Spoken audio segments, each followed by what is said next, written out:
otro, ¿no?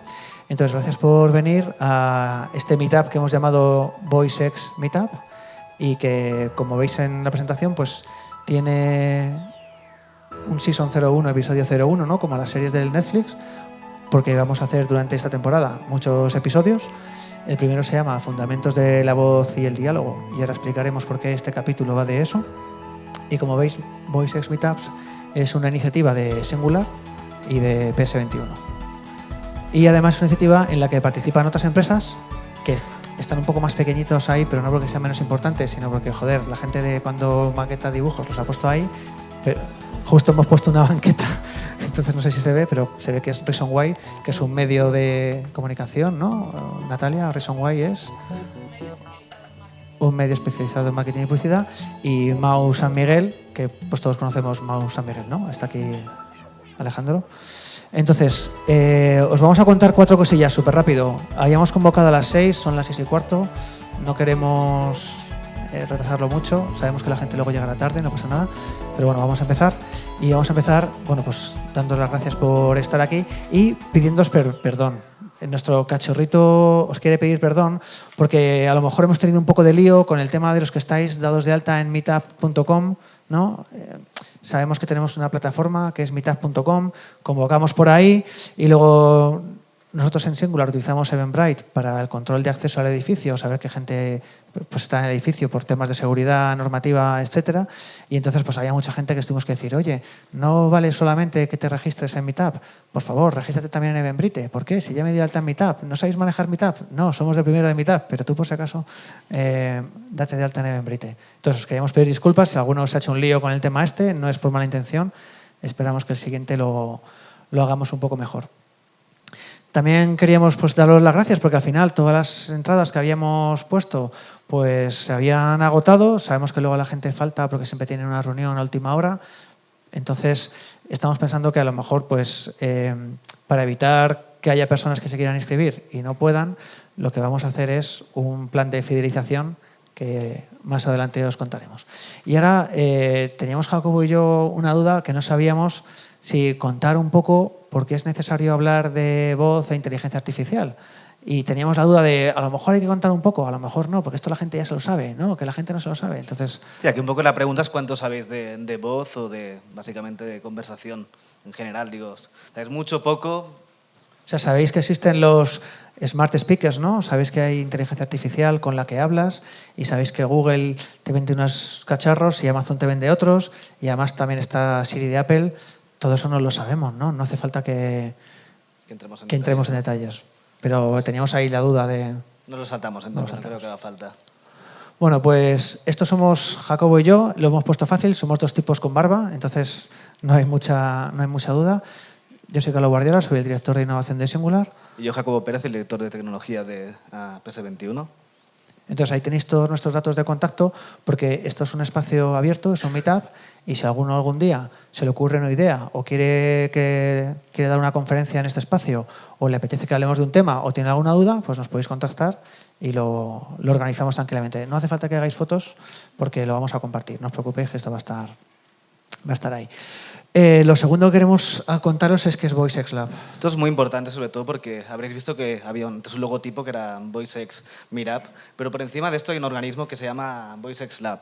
Que es cuando dice organismo se refiere a una idea. Ente, whatever, como queramos llamarlo.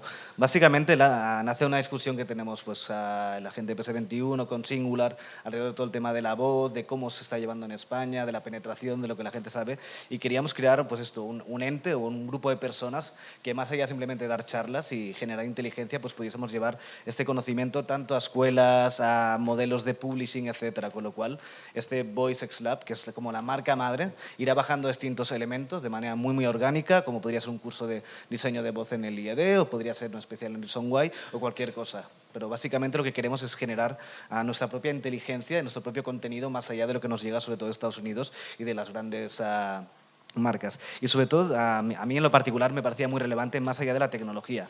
Yo al menos mucho de lo que encuentro tiene mucho que ver con tecnología, con Dialogflow, pero oye, ¿dónde están los lingüistas? ¿Dónde están la gente que hace los guiones? ¿Dónde está el impacto en el business más allá de lo que ya vemos? ¿Cómo se llevan las experiencias? Pues justamente es el foro en el que queremos resolver estas dudas y sobre todo debatir y crear toda esta información, esta inteligencia pues con toda la gente que se quiera sumar, obviamente de una manera 100% abierta y comunitaria, que es un poco el planteamiento. Y sobre todo porque lo que nosotros un poco lo que vemos es que la disciplina del diseño, y es un poco lo que ponía en la primera convocatoria, ¿no? Lo que es la disciplina del diseño de experiencias entre un ser humano y una pantalla está súper trillado. O sea, es muy fácil encontrar documentación, metodología, mejores prácticas, cosas a hacer. Es un campo donde hay mucho research, donde hay muchas publicaciones, hay incluso carreras, cursos anuales de gente que puede estar un año estudiando sobre esto. Pero el campo de cómo se crea una experiencia entre un ser humano y un sistema informático a través de la voz no tiene el mismo nivel de profundidad. Tiene un estado de incipiencia.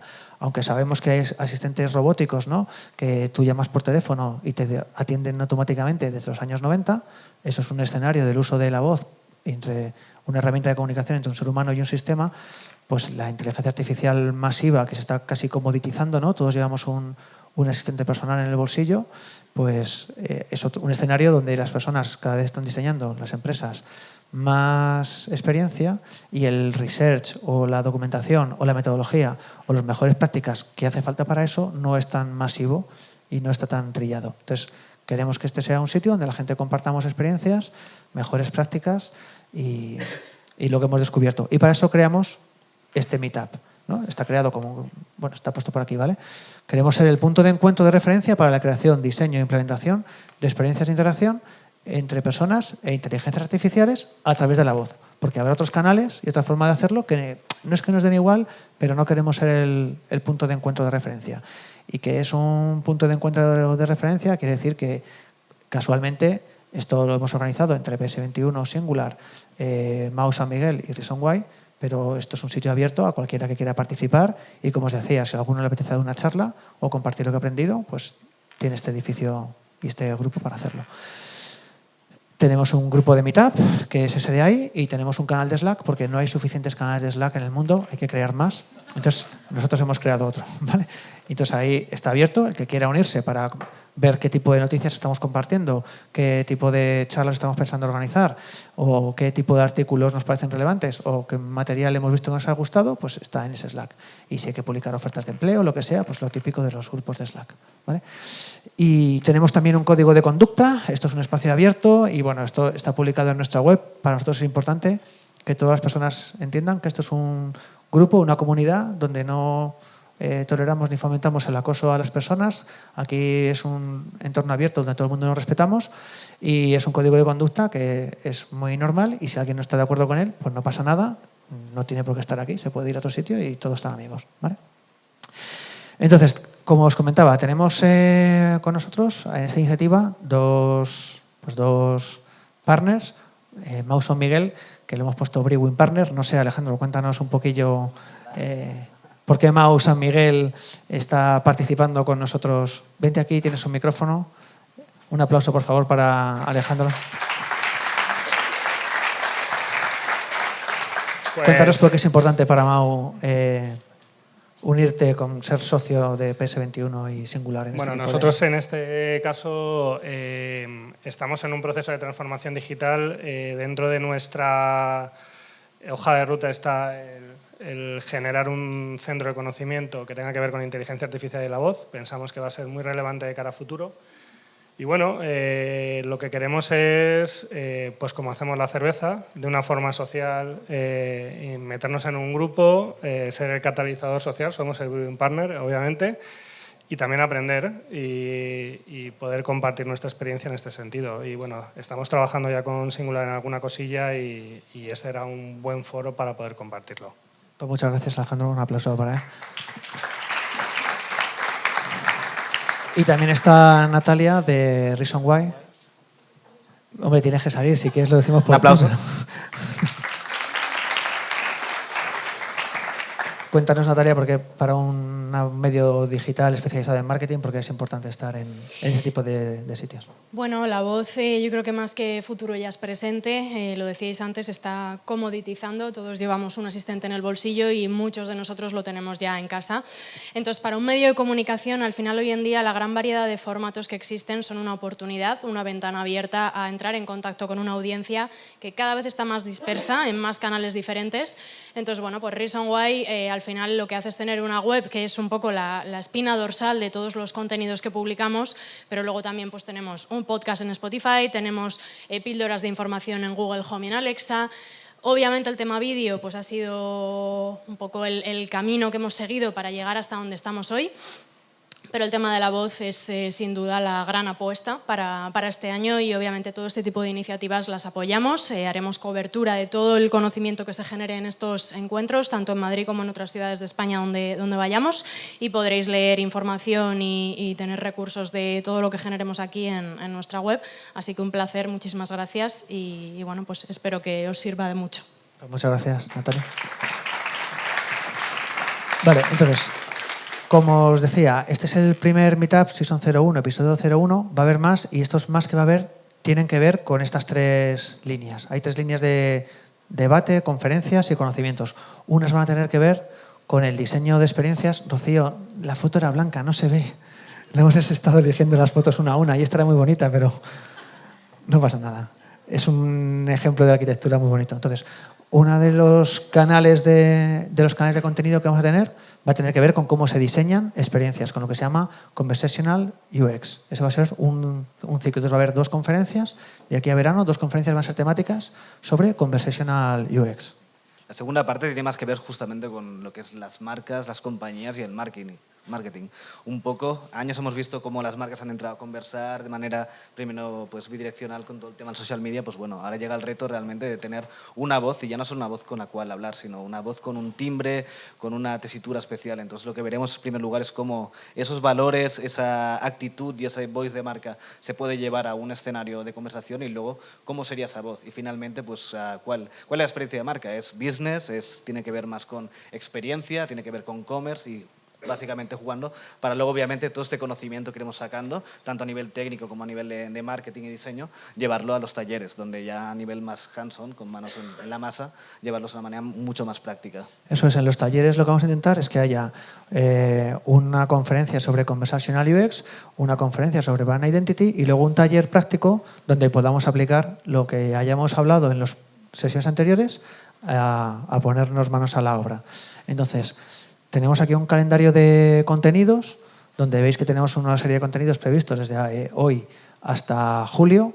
Veis, pues cada mes hay una temática. El primero tiene que ver, ahora explicaremos el meetup de hoy en qué va a consistir. Tendremos luego en marzo, que ya iros guardando la fecha, la última semana de marzo, hablaremos sobre Conversational UX.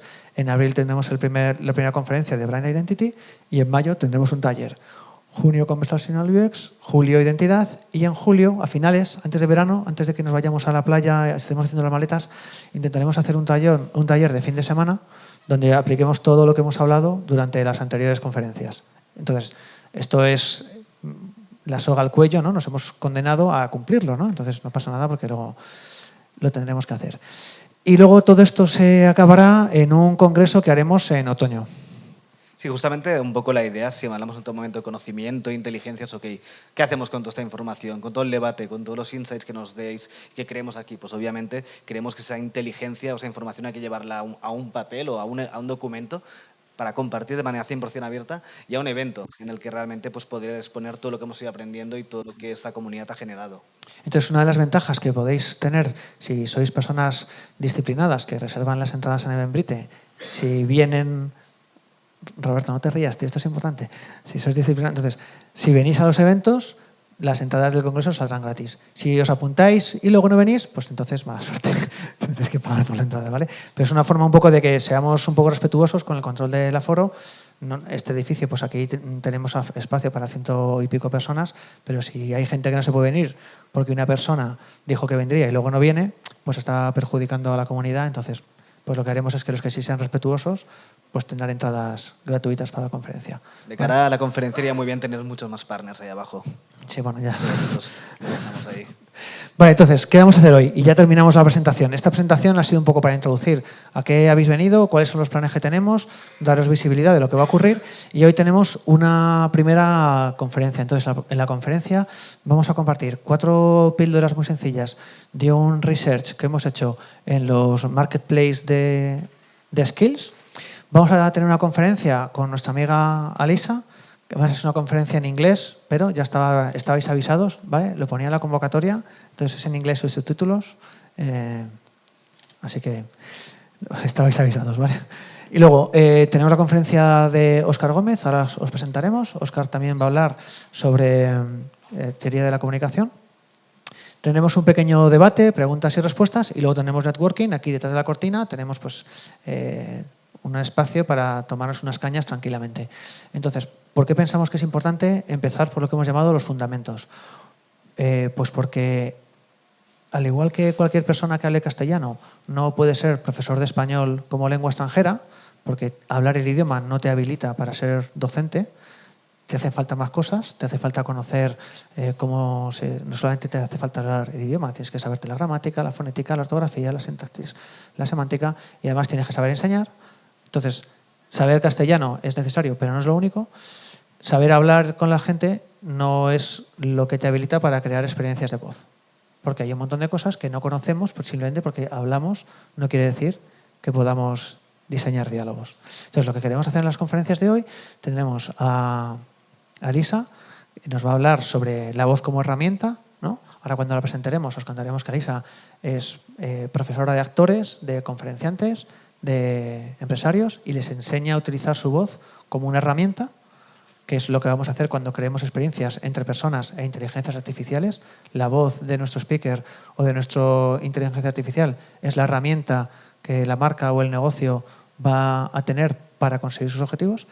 Y Óscar nos va a hablar de la teoría de la comunicación que todos nos hemos estudiado en lengua, ¿no?, de la GB, cuando la estudiamos, y que se nos ha olvidado lo que una persona en un diálogo espera que ocurra, las etapas en las que tiene que ocurrir un diálogo, cómo saber si me están entendiendo, cómo saber si, etcétera, ¿no? Entonces, esas son las cosas elementales sobre las que tenemos que construir toda la experiencia.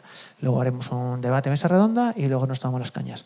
Entonces, sin esperar a más, Laura Ruiz nos va a presentar los findings de este estudio que hemos hecho. Ahí tenéis su dato de contacto. Alisa nos va a dar su charla sobre la voz como herramienta. Ahí tenéis sus datos de contacto para cualquier cosa que necesitéis. Óscar nos va a dar su charla y luego pues tendremos lo que os decía, siguiente sesión. Ya está convocada la semana del 25 al 29 de marzo. No sabemos si será martes o jueves, pero tendremos la siguiente sesión. Vamos a hablar de Conversational UX. Lo vamos a contar en el Meetup, Slack, redes sociales, donde haga falta. Pero ya os podéis hacer la idea mental de que esa semana vamos a tener otra sesión. Y nada, sin esperar a más, muchas gracias por esta pequeña introducción. Había que hacerla.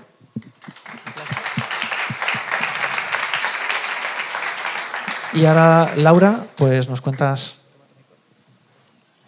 Muchas gracias, Carlos. Pues bueno, como decía Carlos, va a ser un recorrido muy breve. Después en el networking podemos profundizar un poquito más y el resto lo publicaremos en marzo.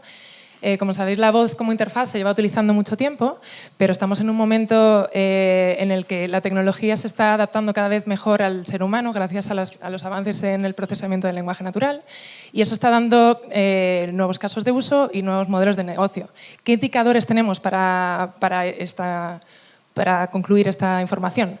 Pues datos de penetración: el 55% de los hogares en Estados Unidos tendrán Smart Speakers en 2022. Datos de adopción: se estima que el 50% de las búsquedas se harán por voz en 2020. Y también tenemos datos de mercado. La oportunidad de negocio se estima para 2025 en 7.000 millones de dólares. Ahora bien, ¿en qué sectores se va a invertir o se va a generar esos ingresos? Pues este es el primero de nuestros findings. Los sectores más atractivos, no se ve tampoco mucho como en la foto que mostraban antes, pero os lo digo yo que me lo sé. Los sectores más atractivos son salud, finanzas, e-commerce, salud, e-commerce, atención al cliente, ¿y me falta uno o no? Automoción, eso es, gracias Carlos. Como se nota que es mi jefe, ¿eh? Está ya todo. Bueno, ¿por qué son los más atractivos? Pues porque son los que más ingresos van a traer. Vemos que salud es el más activo en este momento. Lo utilizan pues, los médicos para tomar, bueno, pues ellos hablan y automáticamente se transcribe lo que están diciendo y por lo tanto pueden atender mejor a los pacientes. También están pensados para pacientes con problemas de visión, con problemas de motricidad. Son muy útiles para generar hábitos. El sector de automoción es el que más va a crecer en los siguientes años, hasta 2025. Tiene todo el sentido porque al final estamos conduciendo, pasamos mucho tiempo conduciendo y no podemos utilizar el móvil mientras tanto o hacer efectivo ese tiempo, ¿no? De alguna otra manera. Aunque sí que lo hacemos, no deberíamos porque perjudica nuestra seguridad. Entonces tiene todo el sentido. Y luego en atención al cliente, pues como venimos viendo, el tema de los asistentes va a pegar muy fuerte. Luego, ¿cuáles son los sectores que mayor inversión van a recibir? ¿En qué se está invirtiendo y en qué se va a invertir? Pues atención al cliente, como decíamos, es uno de los sectores horizontales más atractivos. Finanzas, porque bueno, al final los bancos están muy centrados en la experiencia al cliente y al final pues generar una experiencia a través de una conversación y que le entiendan mejor al usuario es muy importante, y luego temas de seguridad en biometría también lo es. Y en temas de e-commerce, sobre todo para compras automáticas, quiero decir, con compras recurrentes, porque no vamos a pensar o a seleccionar un producto si no hemos hecho una selección antes, pero sí que podemos comprar productos que utilizamos en nuestro día a día. ¿Cuál es el segundo de los findings? Que la realidad del negocio no se corresponde a la realidad del mercado. ¿Qué quiere decir? ¿Para qué? Me decías que algunos de vosotros tenéis smart speakers, ¿sí? ¿Para qué lo usáis normalmente? Para escuchar música, para escuchar podcast, para hacer alguna búsqueda tipo ¿quién ha ganado el partido esta mañana o esta tarde? Eso es. Al final son categorías que las personas lo están utilizando y que están generando el hábito de utilizar estos smart speakers. Por lo tanto, esto es el caldo de cultivo para que luego se generen esos ingresos en los productos de los sectores que veíamos antes. Otro de los findings es que en este momento aún hay poco engagement con esas skills que hay en los mercados de Alexa y de Google. Vemos algunos datos. De los 40.000 skills que hay en Alexa en Estados Unidos, el 62% de ellas no están valoradas y el 95% de esos 62% tienen menos de 9 reviews. La gente o los usuarios pues se apoyan en que no es relevante el contenido que hay en este momento, que aún no se sienten cómodos usando. Como vemos, pues es una tecnología muy incipiente, pero es exactamente la situación que teníamos cuando aparecieron las apps. Cuando aparecieron las apps, también los usos que se les daba pues eran más sencillos y poco a poco fueron apareciendo productos que generaban muchísimo volumen de negocio. El cuarto de los findings y último de los findings que vamos a presentar hoy, las barreras de entrada son muy bajas en este momento. ¿Por qué? Porque es muy fácil programar en voz. Que sea muy fácil, como decía Carlos, que sea fácil de hacerlo porque no requiere código, únicamente es cuestión de poner preguntas, intenciones y respuestas e ir entrenándolo. No quiere decir que sea fácil hacerlo bien. Y por ello, como decía Carlos, pues vamos a presentar a nuestros ponentes de hoy para que nos comuniquen cómo hacer esto bien. Muchísimas gracias.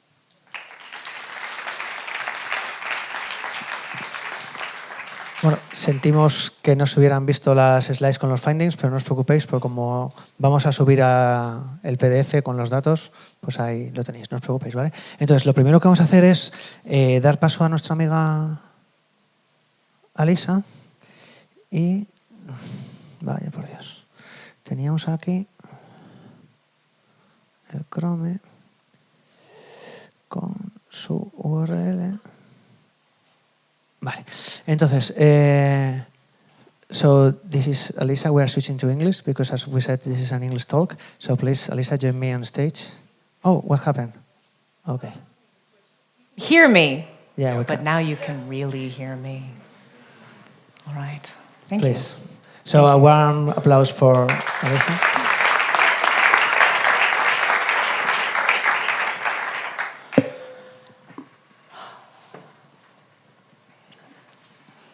In August of 2015, I was driving through the rural French countryside with my husband. Everybody else in continental Europe was on vacation, and we had decided to take a kind of spontaneous trip through the countryside on our way to a wedding in England.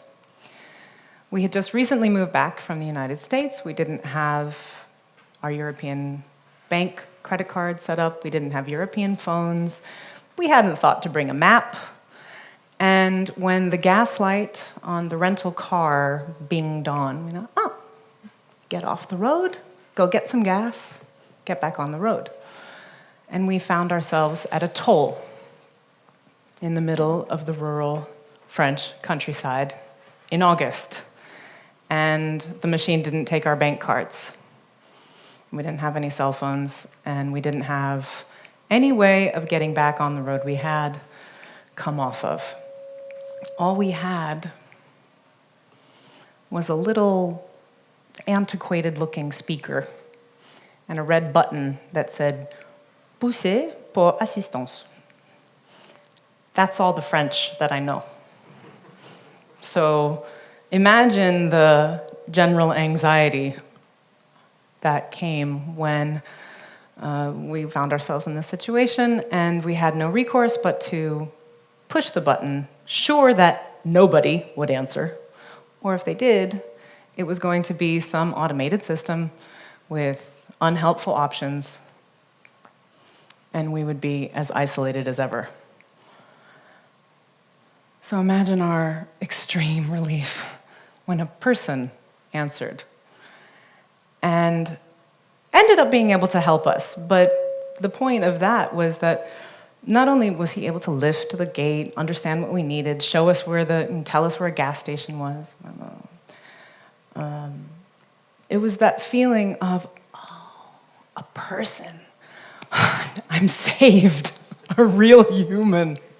And as I was gathering my thoughts to come and talk to you all today, I kept thinking about that feeling that I think all of us have had at some point of, come in, a person, another person. Yeah, the seat's right there. Because from my vantage point, and as Carlos has introduced me and said, I'm a teacher and a coach of actors, of business people, and my job is to help people's voice to be heard. Maybe because they need to be heard more strongly than they already are, maybe because they feel like something is blocking them from being understood.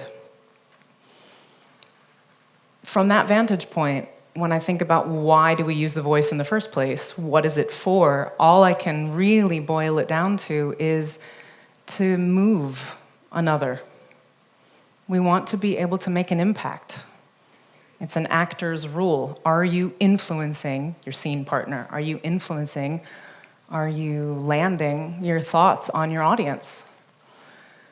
And if that's what the purpose is, to build a bridge between my inner experience and the person or people who are listening to me, what I want to talk about with you for the next while, and I know I'm going to run over time, so maybe I can have someone tell me when I'm at about a half an hour, so I'll start wrapping it up, is how that works, how it is that the mechanism of the voice works, and why it sometimes doesn't.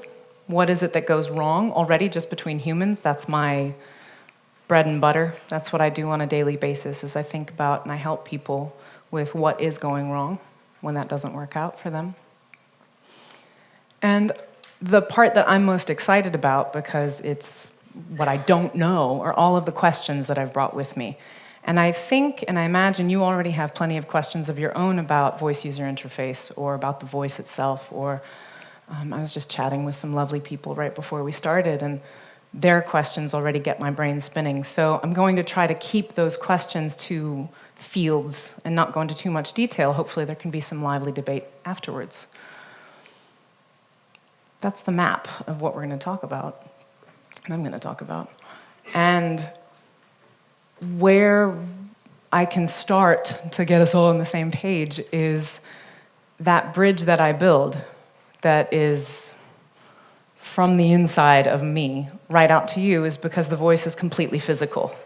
Now, maybe you've done it already, or maybe you have a really good working knowledge of how your voice works, because although you've just been told just because you know how to have conversations, you don't know how to design them, you are an expert user of one voice, which is yours. No one can really take that from you.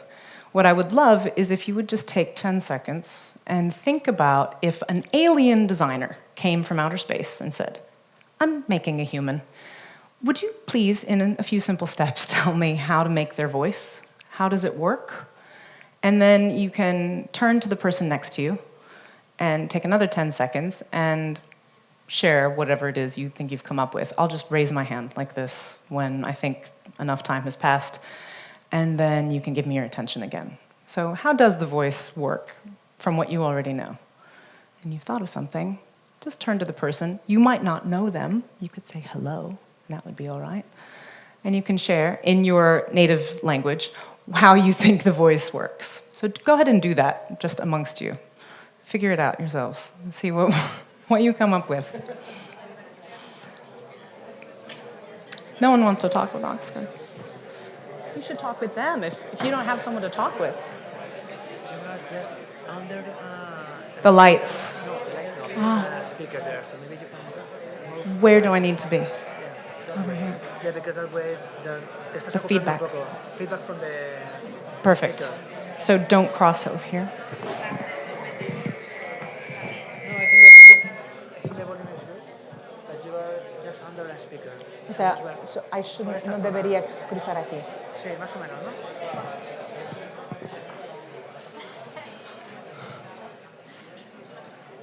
All right.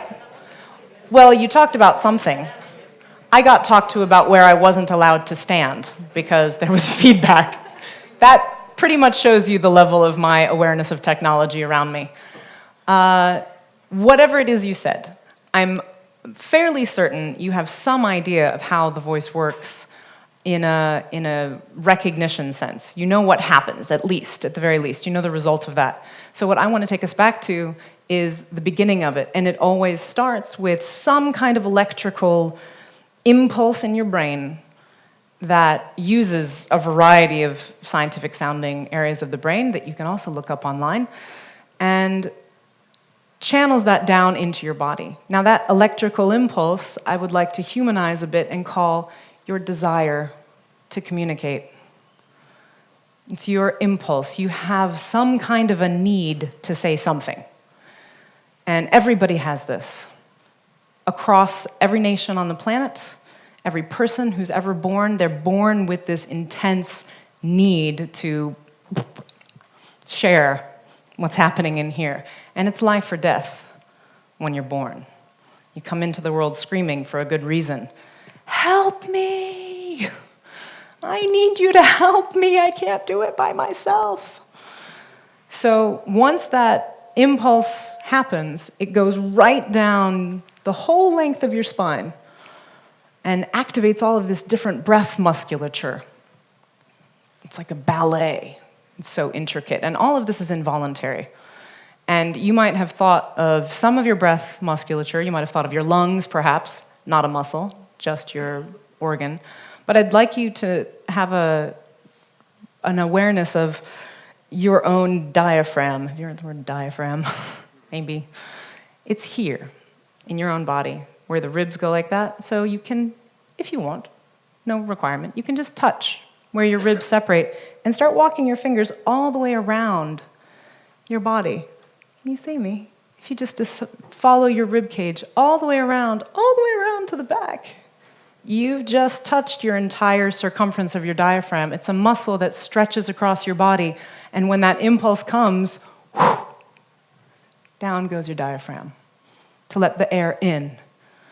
And then in almost the next moment, whoosh, up it goes again. And all of the breath that came in goes out, catching the vocal folds action. The vocal folds Very, very tiny. Very tiny. Kind of do that. Yeah? At about 90 times a second, average, they come together and go apart. And they're making little tiny oscillations, and those oscillations get picked up by this big amount of breath that's coming, and then they get amplified. So they were acoustic, now they get electrified by the amp of your resonators. Resonators are any bones in your face, any bones in your chest, any bones in your whole body, and they start ricocheting that sound all through you. And now you've got a big raw sound. You need to shape it into something that another person could understand in a cohesion way, coherent way, which are the little bits and bytes of language. So it's all here. Everything that's going on between your lips and your tongue and your teeth. And that's all happening right now. As a voice practitioner, it is mind-blowing to me that technology can imitate that extraordinarily involuntary process. And from a practitioner's perspective, I know what it takes to help people who have had that process interfered with on some level. And all of us have, because voice is a universal, as I've said. We all have a voice. Speech, the other half of voice, the other half of spoken communication, is cultural. By the way, if at any point you think I'm speaking far too fast, you could just tell me. It's totally fine. I'm very comfortable up here in English, so I appreciate you putting up with it. Speech is cultural, which means that in every single person's lifetime, some element of, or some version, let's call it, of fitting your natural impulses into a cultural box that's appropriate to where you come from, that makes sense to the way your family speaks, to whatever accent the people that you grew up with have, to the mores and the social norms of your tribe. And this dates back way, way long time ago, because what happened was, here was me coming up over one hill, with my group of people, my spears, my gear, and there was another troop coming up over the other hill, and we'd never come into contact before, and there they are with their spears, and here we are with our spears, and we go, oh. Are we going to fight them? Are we going to run away? And this is the fight or flight. That if you interfere, in fact, recent findings, neuroscience, backing up actors' knowledge, if you interfere with the easy functioning of your diaphragm doing that, you in fact force yourself into a fight or a flight state because of the nerves that you're activating in your body. So once you start, in other words, if you hold your breath, you're going to feel like you have to either fight the person you're talking to or that they're going to eat you. It's not such a nice way of having a conversation, but that time when the two tribes come together, there is that third option. We started developing it eons ago of having a kind of exchange, social bonding here. Can I trust you? And instead, oh, I can. He said, yeah, totally. Am I trustworthy up here? What is it that's making you trust me? Because all I'm doing is sending some vibrations out into the world. And what's even more extraordinary to me than the process that happens in here when I produce voice is what happens when it arrives in your ears. And it goes, my vibrations are going into your ears and they're moving little bones around that you're then interpreting, and that's all happening instantaneously. When you were small, you came into the world like all of us and went with that big voice, and probably somebody tried to, cuddle you and calm you and give you whatever you needed. That cry was absolutely life or death. If you didn't do it, you might have died. Most likely would have died. If you didn't use your voice when you were tiny and you needed something, that pang of survival, you wouldn't have made it. And you kept doing that, all of us, little by little by little by little, until about 2-3 years old, when you had a need, an impulse, a life or death desire for a chocolate chip cookie or something like that. And you went running into the kitchen or into the library, wherever your parent was, and you said, Mama, Mama. I'm not going to shout, but I really should right now. Mommy, Daddy, I need a chocolate chip cookie. Give me a chocolate chip cookie right now. Probably didn't work.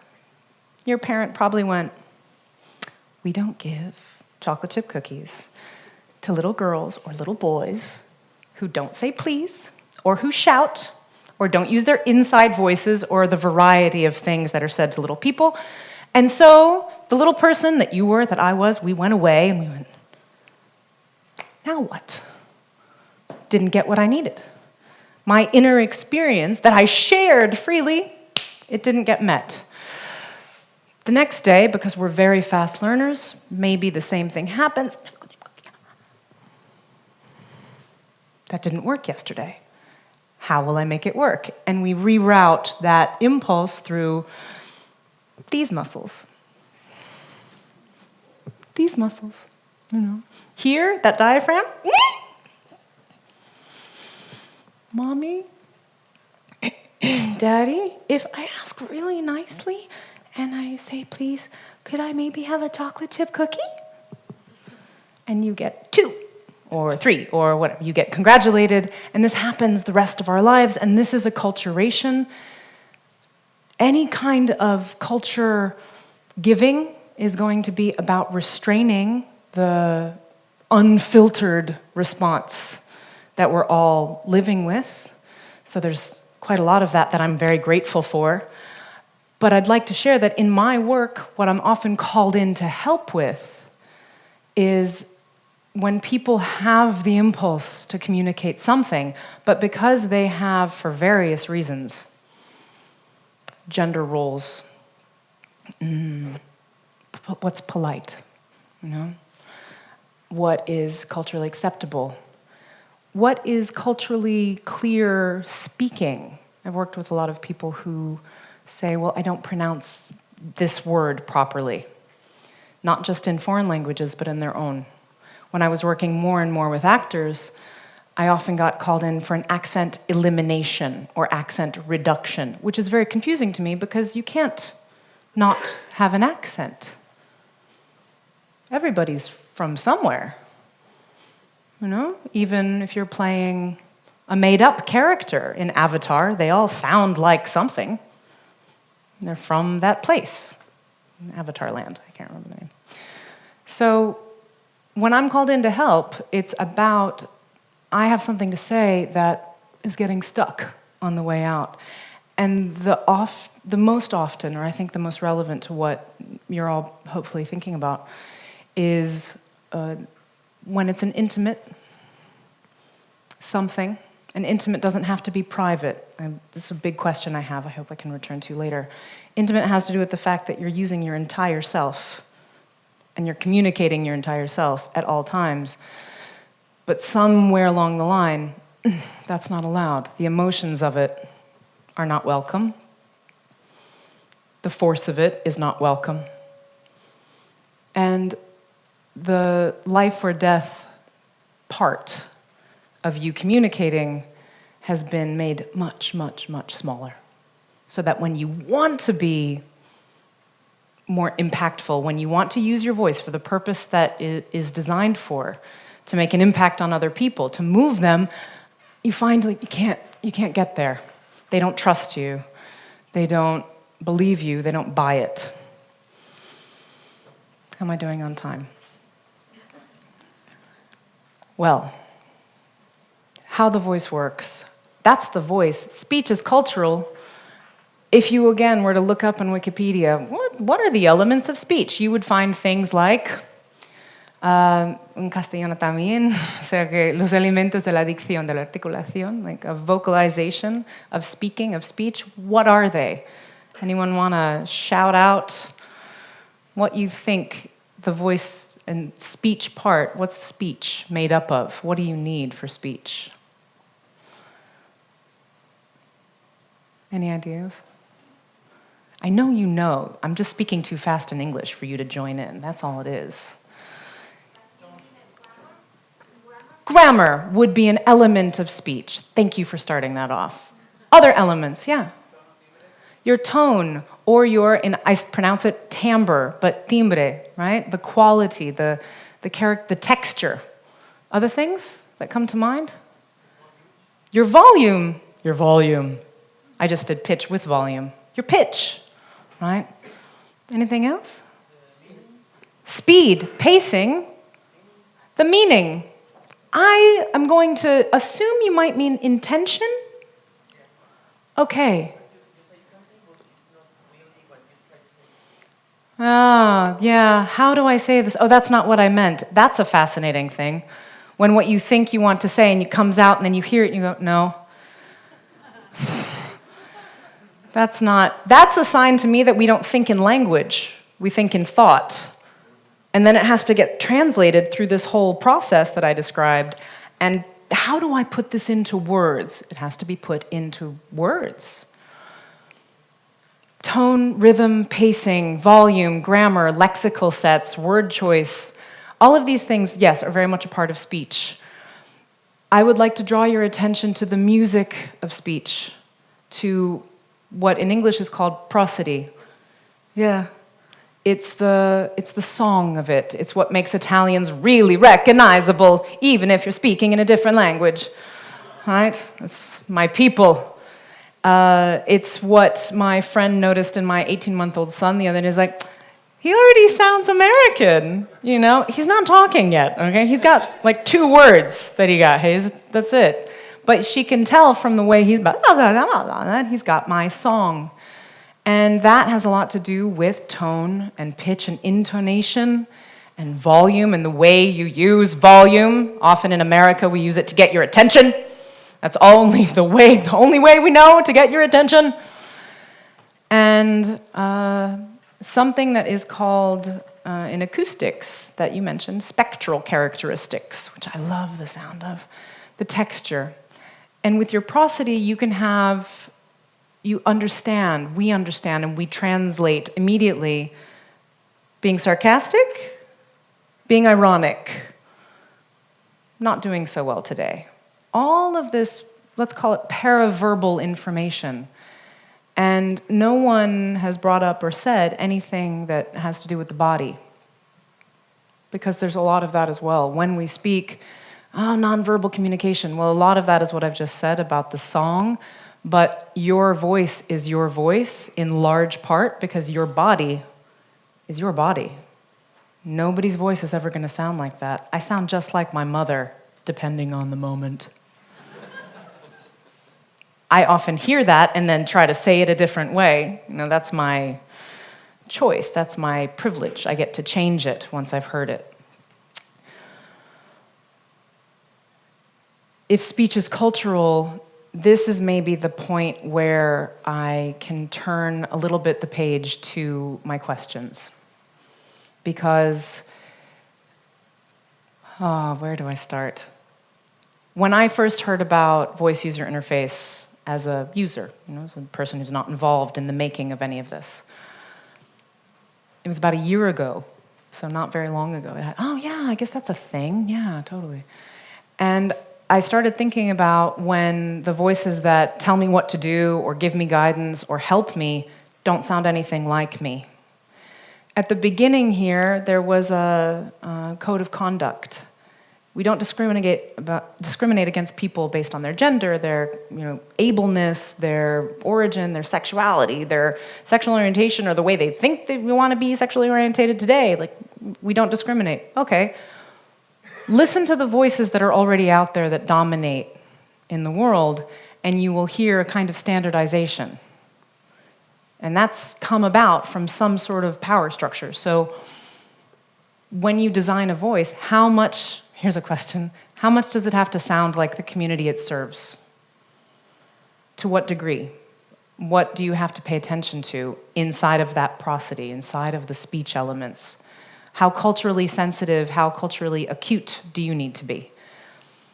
Does it need to fit a whole language sector or an accent?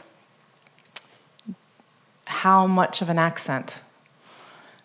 Family's accent? The neighborhood? The geographical location, well, that's fine if you're going to Helsinki. Perhaps they all have the same kind of accent. But go to New York City, go to the center of Madrid. How are you going to balance that out? People speak differently there. So is it personalized? Does it become a conversation of one? What does that then do to us? Does that isolate us because we all have our own little private conversation? Moving away from accent as a production from voice interface. My question has to do with if the point of the purpose of our voice is to build a bridge, is to make contact and to move the other person, what in the world does that mean when the other person isn't a person? I don't know where to begin with that or where to end, really. I don't know how to not continue just asking kinds of questions that are trying very hard not to be biased in favor of human-to-human conversation, because I can see the effect of my conversation on you. Even if you're sitting there, stone face, I can see, I'm getting something. The voice has a great advantage about being right here, in this place, and right now, in this time. So space and time, bam, it's right here. But if one side of the conversation is recording what I'm saying, minding it for, okay, she's not feeling so well today. We can tell her voice energy is a little bit low. Okay, I'm going to take that back to her doctor, and I'm going to tell, I can see where that might be incredibly useful. But if that information is being taken away, what is the person on the other side getting back from the interaction, aside from just this kind of logical spreadsheet data, which has its uses, no doubt. But what is the cost? What's the cost-benefit analysis? What do we have? What do I get in comparison to what the machine and its owners getting? How does human-to-machine interaction... Ding. Someone loves you. How does human-to-machine interaction, if we're talking about the voices we hear out there in the world imprinting on us, which they do, think back to the people that raised you, parents, older siblings. Their voices and your voices have something in common that nobody else shares. Even if you've, like me, very intentionally moved away from some of that. I don't want to sound like that. That's a decision. It's a choice that you've made. What about little people now, my son, your children, the generations that are going to be using voice interface like, we've always done this. This is totally normal. What do the machines that they've been talking to, how do they shape them in terms of their utterances and how they limit themselves, how they articulate their feelings? Right before we were talking, Laura and I were talking about technology trying to replicate as closely as possible human ability. From where I'm standing, it's far surpassed much of our ability, right? But when we talk about voice interface, this is still something that is in the land of humanity. Once you get really good at replicating all of these sounds that we make and hooking into the emotions that lie just beneath the surface of what somebody says, and you can tell how they're feeling. Once you get very good at that, should a voice assistant, for example, sound like a person? Just because it can, should it? What's the payoff for me? Am I going to fall in love with my voice assistant like in the movies? Is that okay? Maybe it's great. Maybe, I don't know. When you think about that moment of relief that I had driving through the French Canal, person, how far is it okay to kind of have the disclaimer, you might be assisted by a virtual assistant that sounds human, and then just let people respond as if it's really a person? and let us live in the fact, oh, it's really a person. Oh, Jeannie, she was really great. You know, and she's a chat bot that just grew up. Where's the line of transparency? How clear do you have to be about that? I asked my brother, who was in the army for a long time. He still is, but he was one of these guys with the spear, just modern times. And I asked him, hey, what do you think about voice? What's it all about? And I was thinking about, maybe I'll get some fresh material. He said something very funny. He said, well, when I think about whether or not I want a machine to sound like a person, I just think about dogs and coyotes. Dogs and coyotes? Well, yeah, you see a group of dogs. You want to know if they're dogs or if they're coyotes. Do you know what a coyote is? Great. Wolves, same idea. Dogs, I should have said wolves, would have been better. He said coyotes. Because the coyotes have a very different intention for you. Lunch. The dogs, you know. What is the intention of the person or the company or the service or the whatever who's using the ability of replicating a human voice? So that's a lot of questions. I'm going to check my notes because I have the feeling I left out something I wanted to say, and then I'd like to really let you go because I think Oscar's got some really interesting things to say too. And it does. One thing. The difference between standing here and sitting there is enormous. It's enormous. When you said, oh, tengo que salir, you know, it's almost better to have to do it spontaneously because there's no buildup. But the difference between being anonymous in your own world, private, and on is, I think, something we all feel nowadays because we all have a public persona in a way we might not have 30 years ago. Whether it's social media persona or, well, I won't go listing through. You have the idea, I think, of what I mean. This idea of being always on, that the line between public and private is really beginning to get pretty blurry. And my curiosity about what that does to your voice. If you no longer have a voice that you use to yourself, or if whenever you speak, there's the chance, wherever you are, there's the chance that someone's listening that is going to be mining the way you say, even in your supposed anonymity, for information about the way we do things. You can't edit what you've said out here, because once you've said it, it's out. So you have to edit it in here. And that's, once again, my job. That's what I do, is when people have realized that that's what they're doing and they don't want to, it takes quite a bit of work to undo it.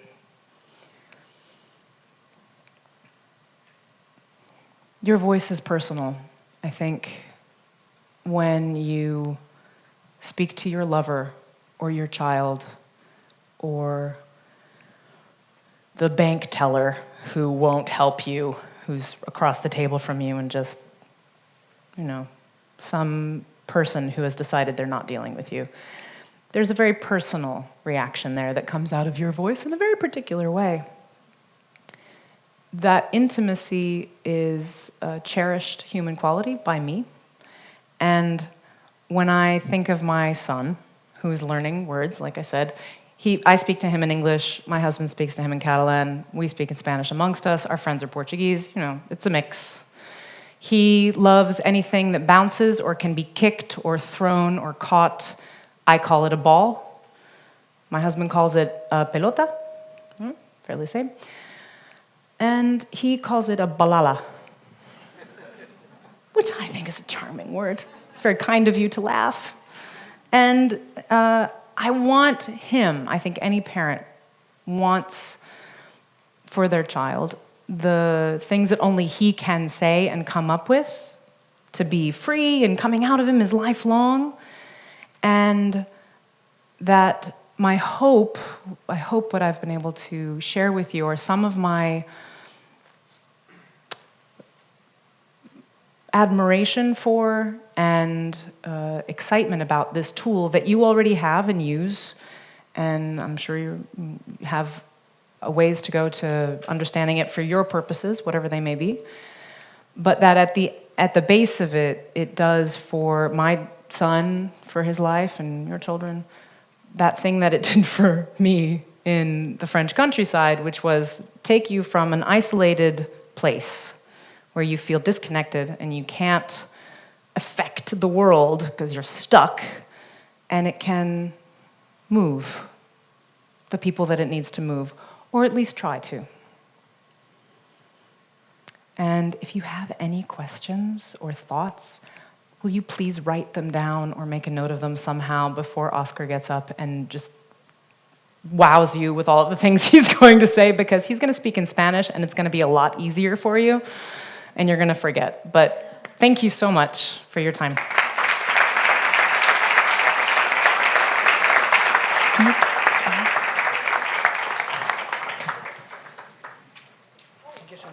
Oh, thank you very much. Take care when you wrap it, because the ticket is inside. Okay, thank you. I need someone to turn me off here. Otherwise you're going to hear my whole conversation.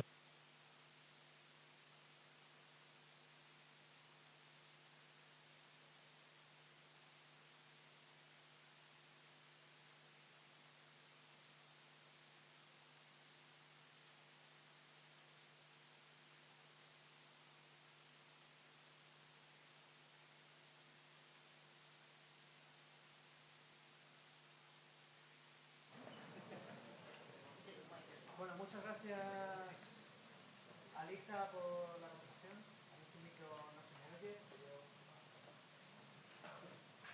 No, he pasado yo. Entonces, Alisa nos ha contado una pequeña introducción importante a que es algo que todos tenemos. Gracias, Angels. Alisa nos ha contado una presentación súper interesante. Muchas gracias, Alisa.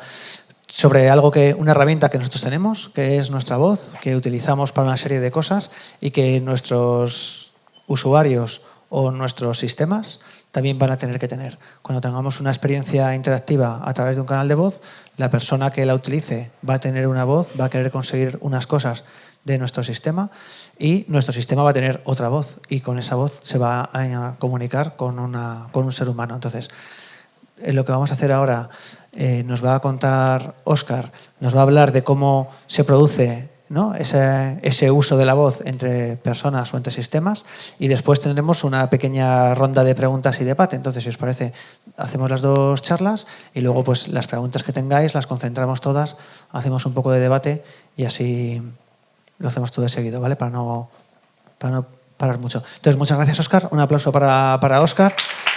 Muchas gracias. Y ya os dejo. ¿Se escucha bien? ¿Sí? ¿Está encendido? Sí. Buenas tardes a todos.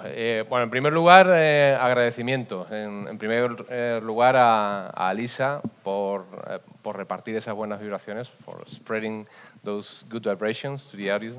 Thank you. Y voy a contarle, que sepáis que voy a contarle a todo el mundo a partir de ahora, y estoy considerando ponerlo en mi perfil de LinkedIn, que he sido el telonero de esta chica en este escenario, porque, en fin, es fantástica. Muchas gracias, Alisa, por toda tu experiencia. También mi agradecimiento para Carlos, principalmente. Voy a contar por qué. La primera vez que me contacta, hace ya un par de meses, para proponerme esta charla, me cuenta que un amigo común que trabaja para esta casa también, Evaristo, me ha propuesto para hablar de teoría de la comunicación, que es la cosa más densa, más aburrida que se me ocurre, sobre la que puede hablar una persona probablemente. Muchas gracias, gracias, Carlos. Siempre me tiro de cabeza cualquier charco que veo, y le dije entusiasmado que tenía muchas ganas de venir y compartir este rato con vosotros. Tengo que confesaros que durante este tiempo de preparación de esta conferencia he considerado seriamente la opción de matar a Evaristo e incluso a Carlos. Pero quiero agradecerle a Carlos algo que ha ocurrido hace unos minutos, justo antes de presentarnos. Os ha explicado a vosotros y me ha explicado a mí ¿por qué estoy aquí? Yo no lo había entendido hasta ahora.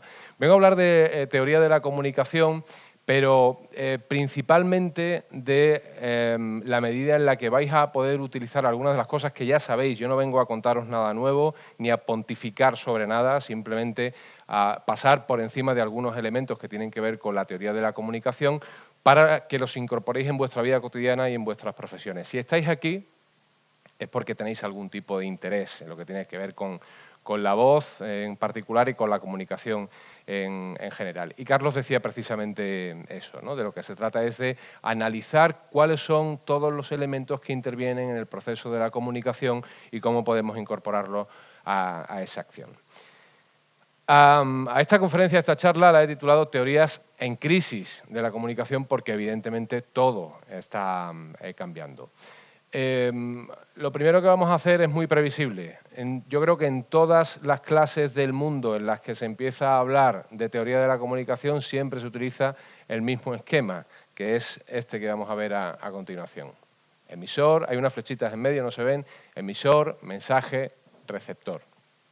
Todos lo conocéis, como decía antes también Carlos, incluso en el instituto en algún caso nos lo explicaron. Nosotros vamos a centrarnos en estos tres elementos, pero también en otros que los componen. Esto se va complicando cada vez mucho más, aparece la situación, el contexto, el referente, la codificación y la decodificación y por tanto un código, y aparece la que con perdón, está jodiendo todo, que es precisamente la retroalimentación. Y más cosas, pero principalmente la retroalimentación. Hasta aquí va a llegar la teoría prácticamente. Y a partir de ahora lo que os voy a proponer, que es lo que a mí también me gusta, es contaros historias y jugar con vosotros a algunos pequeños juegos que os he traído, para que cada uno, mi propósito al final de esta media hora es, en primer lugar, que tratemos de llegar todos juntos a una conclusión, que desvelaremos al final. Pero también que cada uno de vosotros se lleve algo concreto que le afecta personalmente, que va a poder emplear personalmente, que tiene que ver con el emisor, con el mensaje, con el receptor, con el código, con el contexto, con el referente, con el canal, con la retroalimentación, con cualquiera de los elementos que forman parte del esquema de la comunicación. Y eso sois vosotros los que tenéis que salir de aquí diciendo, pues me quedo con esto es lo que me ha llegado, no lo he aprendido, no vais a aprender nada, ya lo sabíais todo. Pero esto es lo que me ha llegado y esto es lo que voy a utilizar. Bueno, pues lo primero que vamos a hacer es un juego. Os voy a proyectar una frase, no quiero hacerlo todavía porque os tengo que pedir un favor. Muchos de vosotros vais a conocer, a reconocer esa frase que vamos a proyectar. Quien la conozca, por favor, que venza la tentación terrible que va a tener de contarle a su compañero de al lado. Esta frase, esto lo dijo, por favor, no, ¿vale? Os cuento una anécdota que me viene precisamente a la mente en relación con esto. Yo me he dedicado durante mucho tiempo de mi vida a la radio y sobre todo he hecho muchas entrevistas a autores literarios. Hay un periodista francés, Bertrand Pivot, que dice que jamás podría hacer una entrevista a un autor literario de un libro que no hubiera leído. Yo digo justo lo contrario. Por eso Bertrand Pivot está donde está y yo estoy donde estoy también. Bertrand Pivot es un icono, para quien no lo conozcáis, de la cultura en Francia. Yo digo que cuando he leído una novela antes de hacer una entrevista a su autor, he tenido una tentación terrible de contarle que me la he leído y demostrarle durante la entrevista que me la he leído y de hacerlo también para el oyente en la radio. ¿Y eso qué significa? Que le fastidio la novela, que le hago spoiler sí o sí. ¿Tienes que prepararte una entrevista de una novela? Por supuesto. ¿Cómo las preparo yo? Leo sobre el ambiente, o sea, la atmósfera en la que transcurre la historia, en la que transcurre la novela, leo información que te manda la editorial, leo sobre el autor, leo otras cosas que haya publicado, pero trato de no leer la novela, porque si no, seguro que acabo haciendo spoiler. Así que no lo hagáis vosotros, ¿vale? Os pido. Nos centramos en el mensaje y empezamos por esta frase. Que nadie, por favor, diga, que muchos la conocéis, a quién pertenece. Pero, por favor, levantad la mano a aquellos que la reconocéis, esta frase. Pensé que ibais a ser más. Bueno, pues todos los demás. ¿De qué está hablando? La hegemonía se mueve en la tensión entre el núcleo irradiador y la seducción de los sectores aliados laterales. Afirmación, apertura. ¿De qué está hablando? ¿De física? Por lo del núcleo irradiador, digo, y la tensión. ¿Es un poema? Por lo de la seducción, probablemente. ¿Habla de geopolítica? ¿De qué habla? ¿De qué creéis que habla? A ver. Geopolítica. Podría ser. Pues yo diría que que está hablando, es una frase que pertenece a una narración deportiva. ¿Creéis? ¿Puede ser? ¿Sí? Prosody. La hegemonía se mueve en la tensión entre el núcleo irradiador y la seducción de los sectores aliados laterales. Afirmación, apertura. ¿No? ¿O no? Ahora lo tengo claro. Es un cuento infantil. La hegemonía se mueve en la tensión entre el núcleo irradiador y la seducción de los sectores aliados laterales. Afirmación, apertura. ¿O es un poema de amor? La hegemonía se mueve en la tensión entre el núcleo irradiador y la seducción de los sectores aliados laterales. Afirmación, apertura. ¿O es una noticia? Es Carlos Alsina, por las mañanas. La hegemonía se mueve en la tensión entre el núcleo irradiador y la seducción de los sectores aliados laterales. Afirmación, apertura. ¿O es un anuncio? La hegemonía se mueve en la tensión entre el núcleo irradiador y la seducción de los sectores aliados laterales. Afirmación, apertura. Fijaos cómo cambia el mensaje y es el mismo.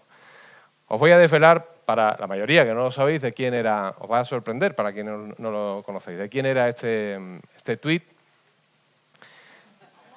de junio de 2015. Él mismo intentó explicarlo. Bueno, fijaos la reacción que tuvo el tuit. 4.300 retweets, 3.500 me gusta, en fin. Él mismo trató de explicarlo después lo que había querido decir, ni él lo sabía. Yo por lo menos me quedé más confundido después de escucharle explicarlo que leyendo el tuit. ¿Qué ha conseguido este mensaje? Y aquí sí quiero que participéis vosotros entonces. Si ni él mismo lo entiende, si no está bien dirigido, si el público no lo entiende, ¿qué ha conseguido? Generar un debate. ¿En torno a qué?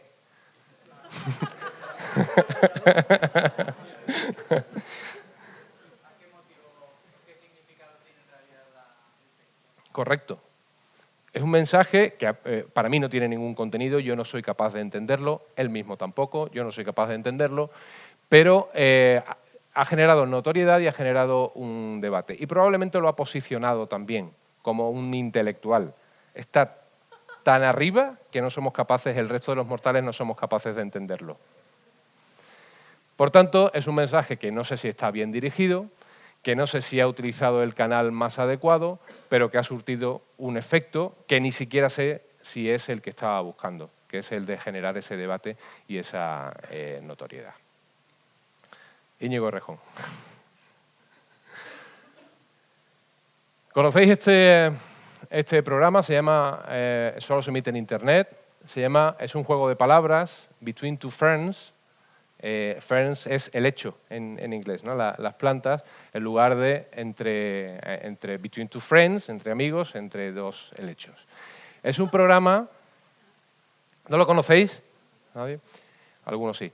Bueno, es un programa en el que Zach Galifianakis, que es actor, tiene un papel que es presionar al invitado hasta que el invitado ya no puede más. Y cuando no puede más, ¿sabéis qué ocurre? Que pulsa ese botón rojo que hay en el centro de la mesa y se acaba la entrevista.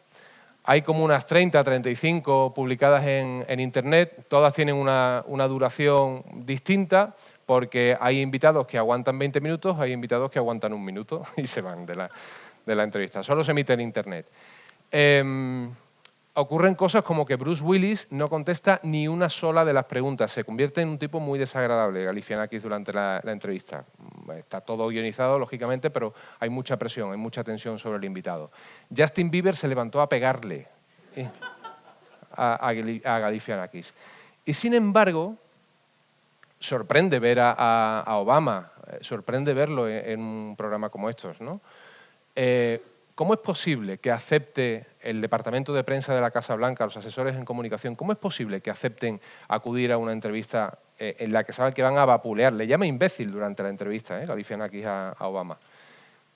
¿Cómo es posible que acepten? ¿Por qué creéis que aceptan? Muy interesante. Para demostrar seguridad del gobierno. Muy interesante. ¿Qué más? Sin duda, es el dios de la comunicación. Sí. ¿Pero por qué? ¿Por qué lo hacen? ¿Por qué lo hacen? A ver, os voy a contar un secreto. No aceptaron la entrevista. La pidieron. El departamento de prensa de la Casa Blanca pidió estar en ese programa. ¿A qué público? Para llegar al público, dice. ¿A qué público?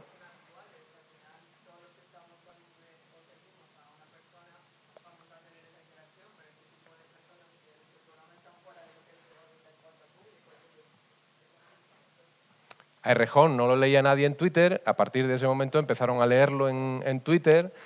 A Obama lo seguía todo el mundo, en todo el planeta, pero había un sector en concreto al que quería llegar. Y ese sector en concreto al que quería llegar eran los consumidores de este formato, que son adolescentes norteamericanos. Este vídeo de Fanny Ordai, que es la productora, debe tener como 35 millones de reproducciones, una cosa así. Y la mayor parte son adolescentes norteamericanos. La Casa Blanca pactó con la productora que iban a la entrevista con guión libre, por supuesto. Hay algunas bromas, os invito a que la veáis porque es muy divertida, con algunas bromas realmente ingeniosas, pero durante un minuto tenía que controlar la Casa Blanca cómo iba a versar la entrevista. ¿Sabéis sobre qué versó la entrevista durante ese minuto? Obamacare. La intención era exponer al presidente, que como tú decías antes, y decíais también por ahí, al presidente de los Estados Unidos, que es alguien que se puede defender, que tiene seguridad como para hacerlo en un formato como esto, eran capaces de exponerlo a cambio que durante un minuto se pudiera dirigir a 15, 20 millones de adolescentes norteamericanos para hablarles del sistema de salud público para adolescentes, Obamacare. Ese era el objetivo. ¿De qué estamos hablando ahora? ¿Del mensaje? Pero también estamos hablando de los receptores a los que nos queremos dirigir y estamos hablando, ¿perdona? Del contexto y estamos hablando del canal. Hemos escogido un canal al que ir para llegar a un determinado público que nos interesa. Otro elemento dentro de la comunicación. Pero ahora vamos a hablar de voz y de tecnología. Tengo un amigo que encontró una oferta y compró el mismo smartphone para él, para su padre y para su hija. Este es el smartphone que compró para los tres. ¿Sabéis cómo lo utiliza principalmente su padre, que es un señor que anda ya muy cerca de los 70 años? Así. Se lo lleva a la oreja, como hemos visto siempre, y habla con el smartphone. ¿Sabéis cómo lo utiliza él principalmente? Para comunicarse, porque todos jugamos, todos hacemos fotos y selfies, todo lo demás, pero para comunicarse con otras personas. ¿Cómo lo hace? Él, así. Tecleando con mensajes de texto. ¿Sabéis cómo lo hace su hija, que es adolescente, que tiene 16 años? Así. Es el mismo dispositivo y lo utilizan de diferente manera. Y en cambio, el proceso de adaptación tecnológica no se produce del abuelo a la nieta. Será prácticamente imposible ver nunca al abuelo grabando un audio al smartphone, ¿no? Y sin embargo, la nieta, cuando tiene que hablar con su abuelo, lo llama por teléfono. Y cuando tiene que hablar con su padre, le manda un mensaje en lugar de mandarle un audio. El proceso de adaptación tecnológica, como digo, se produce a la inversa. En realidad, como están utilizando el mismo dispositivo, que al final es la misma marca, el mismo modelo, con la misma compañía, viven en la misma ciudad, como lo están utilizando, es así. El abuelo lo está utilizando como un teléfono, el padre lo está utilizando como un portátil, la hija lo está utilizando como un smart speaker. Y es el mismo dispositivo. muchos de los que estáis aquí probablemente no, seguro, todos trabajáis para una empresa o personalmente que tiene mucho interés en desarrollar el marketing de voz, la interacción por voz en general. ¿En qué ejemplo nos fijamos de uso de su smartphone? ¿Nos adaptamos al abuelo como hace su nieta o nos adaptamos a la nieta que es el futuro? ¿Qué creéis? ¿Qué tenemos que hacer?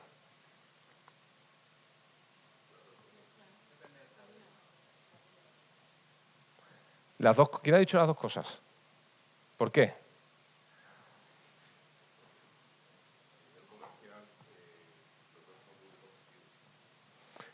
Pero ¿cuál es más interesante dentro de ser un público objetivo? En cuestión cuantitativa, en cuestión de poder adquisitivo.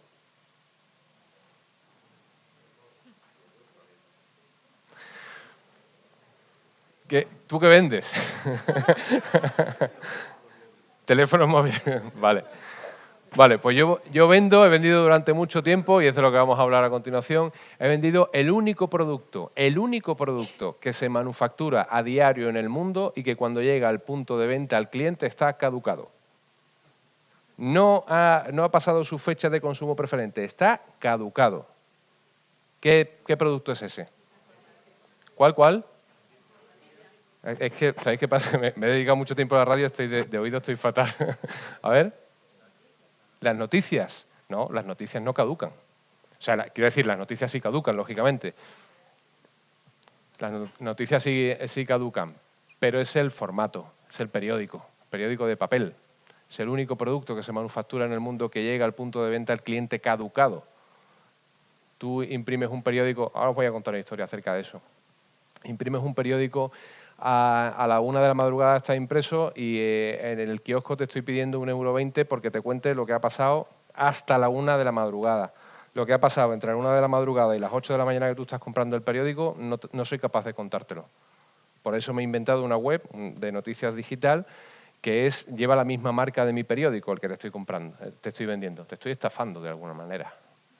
No, lo digo en serio, es un debate que se tiene en los medios de comunicación. Vamos a hablar de los periódicos precisamente. Carlos, tú me vas advirtiendo porque puedo estar aquí horas. Los medios de comunicación nos interesan porque somos consumidores, pero nos interesan porque nosotros todos ya nos hemos convertido nosotros mismos en medios de comunicación. Todos contamos. El periodismo ciudadano no existe. Una de las máximas del periodismo, y que creo que debe ser una de las que más empeño nos pongamos en preservar, es la del contraste de las informaciones. El ciudadano siempre está en un lugar, no en los dos. Se establece como el paradigma del periodismo ciudadano la primavera árabe, donde había 30.000 imágenes en Twitter. No había ni una sola que fuera desde el otro lado. Por tanto, eso no es periodismo. Eso es el ciudadano utilizado como fuente de información, pero no como contador de noticias, de historias. El hecho de que los medios estén en crisis, todos los medios, la radio lo están además por una cuestión tecnológica que luego os cuento si tenemos tiempo, el hecho de que los medios estén en crisis es una oportunidad para todos. Os voy a hablar de 3 periódicos y de sus ejemplos concretos. The Guardian. Alan Rusbridger era el director de The Guardian hasta hace 4 años aproximadamente. Para preservar la independencia del periódico, se fue a presidir la empresa que vende la publicidad del periódico, que está completamente aislada del periódico, para no contaminarla con intereses comerciales, ¿no? Eso es algo que ha ocurrido mucho en España también. El día que se fue Alan Rusbridger y le dio cedió el testigo a la periodista que dirige ahora The Guardian, solo le dio una indicación en un POSIT en la pantalla de su ordenador. Es secreto, no se sabe o sea, se sabe lo que dice ahí, pero no se sabe cuál es literalmente el contenido. Lo que dice ahí es el día que él prevé que tiene que imprimir el último periódico, la última edición de The Guardian. Lo tiene clarísimo. El New York Times. ya lo decidió emprender el camino hacia la digitalización, abandonar el papel paulatinamente. Tú hablabas antes de los públicos que nos interesan, por eso yo te decía, a mí me interesa más, como responsable de una empresa que edita periódicos, que no lo soy, cuando lo era, me interesa más el público de menos de 20 años, porque es mi lector del futuro. El lector de hoy y el lector del papel, el número está decreciendo todos los días, porque abandonamos el consumo del papel, pero también porque son personas y se mueren y dejan de leer, ¿no? New York Times decidió hace unos años emprender ese camino de la digitalización, y ¿sabéis lo que está ocurriendo con The New York Times? Ha vuelto a sacarle dinero, a hacer rentable la edición de papel. ¿Cómo es posible?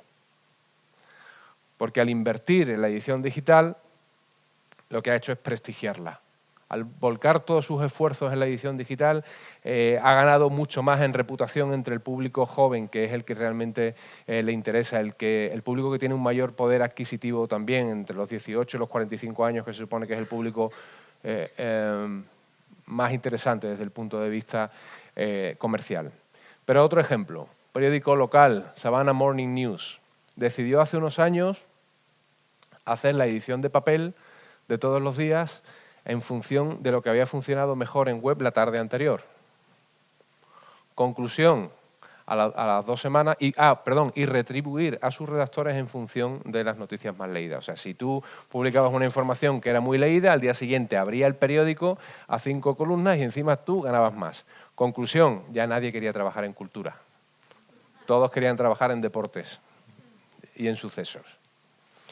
Tuvieron que volver al mismo planteamiento anterior. Son experimentos que se están haciendo. ¿Sabéis? Otra particularidad de los medios de comunicación es que todos tenemos claro, los que hemos trabajado o trabajamos para medios de comunicación, todos tenemos claro cuál es el camino a seguir. Somos todos gurús. Nadie se atreve a dar un paso. Todos sabemos lo que tiene que hacer el otro y se lo contamos. Tenemos la soberbia de ir a decirle, es que tú lo que deberías hacer es esto, pero yo no lo voy a hacer. ¿Vale? Cuento otra pequeña anécdota. Ahora vamos a hablar del Correo de Andalucía, que es un periódico que acaba de cerrar después de 120 años de historia y del que yo fui su último director hasta hace 2 años. En este periodo de 2 años no ha tenido director. Nosotros teníamos un periódico de papel, una televisión y una web potentísima. Habíamos invertido, igual que en New York Times, y habíamos conseguido hacer no tanto como el New York Times, habíamos conseguido hacer una web muy, muy digna y ser referente en Sevilla en información digital. Pero los números no salían. Yo trabajaba para un empresario que factura 250 millones de euros, que se dedica a cosas como los seguros, como los plásticos agrícolas, como la ganadería, que tiene 36 empresas y solo hay una, que era el Correo de Andalucía, que daba pérdidas. Todas las demás daban beneficios. Entonces es muy difícil para él entenderlo, lógicamente, que un periódico aporta, un medio de comunicación en general, aporta otras cuestiones que no son solo el dinero. Inicié un proyecto de conversión en el que no quise contaminarlo con nadie de dentro del periódico. Solo le pregunté a gente de fuera, a gente que había ya hecho otra experiencia de digitalización, de medios impresos, y lo llamé Steps. Y pasos en inglés, y la T la cambié por un 7 en la grafía. 7 eran los pasos que había entre mi despacho como director del periódico y mi despacho como director de la televisión, que estaba al otro lado del pasillo. Yo fui incapaz durante 2 años de recorrer esos 7 pasos. Cuando iba por el camino me tenía que ir cambiando la chaqueta, cambiando de mentalidad y hablar otro lenguaje distinto. Allí iba a dirigirme a un público, aquí iba a dirigirme a otro. Cuando fui a presentarle el proyecto después de 3 meses al empresario, yo creí que llevaba todas las posibles preguntas que me iba a hacer respondidas. Me faltó una.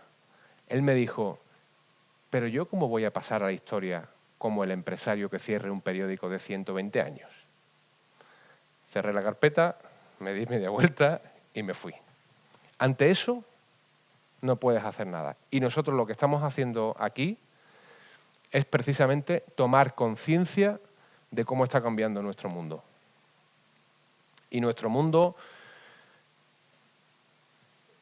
si está en alguno de estos 3 periódicos, es probablemente en el del centro.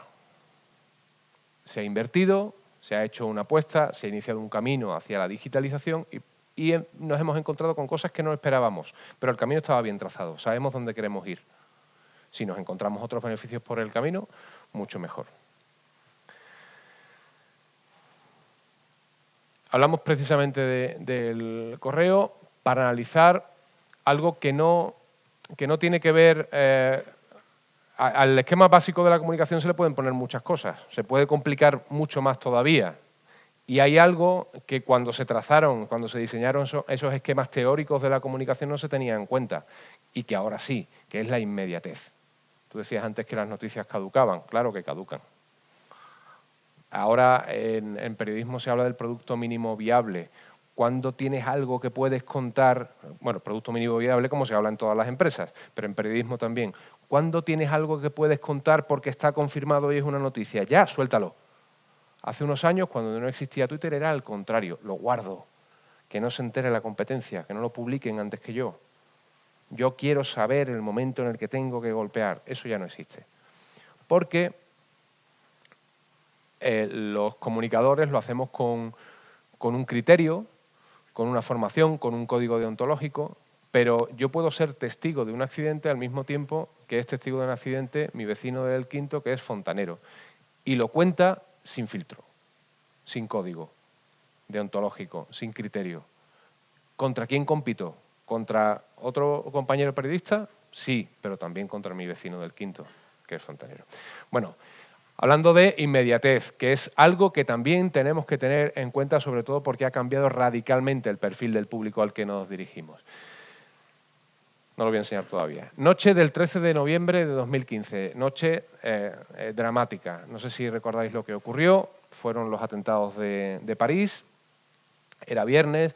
En una ciudad como Sevilla, nosotros llevábamos al día siguiente en el periódico una entrevista con el arzobispo, con lo cual eso era, y un periódico además fundado por un cardenal, eso tenía que abrir, a todo lo que diera el papel tenía que abrir la edición, lógicamente. Con lo cual era un día que íbamos a terminar relativamente pronto. Yo me fui del periódico a las 10:15 de la noche. Me subo en la moto y cuando llego a mi casa me encuentro 2 cosas. La portada del periódico, que la he recibido unos minutos después, me la manda la redactora jefe unos minutos después de irme, y varias llamadas suyas. Algo ha ocurrido, evidentemente.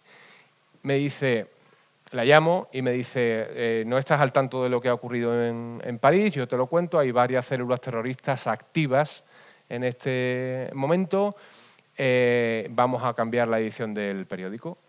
Mi primer impulso fue volver a ponerme el casco de la moto y irme para el periódico. Eran las 10:15, o las 10:20 ya, o 10:25.